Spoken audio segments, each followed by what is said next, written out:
Here, another quick tip here about Rust.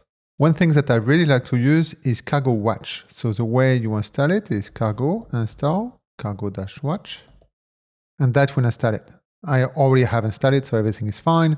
Might take a couple of minutes, but once you have it, it's actually pretty cool. So if I go to the VS Code here, now we have our guessing name and we can go cargo watch -x run. And that will watch every time, and then every time we save, it will rerun. So if I do like this, it will do this message, and then I can do this, for example, press save, and that will compile and everything.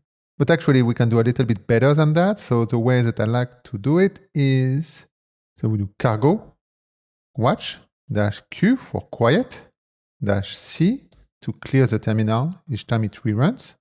Then we do the -x. And then even cargo run, we are going to do a -q for quiet. And so that is a little long, but it's actually pretty cool because it's going to be very quiet now. So no more like other text. Press save, and we just have that. So here is a game that is waiting for the input. So here I can put the input, I can play. And if I win, it will end, goodbye. And if I want to restart, I just go to the file and just press save. And then it will actually restart the game.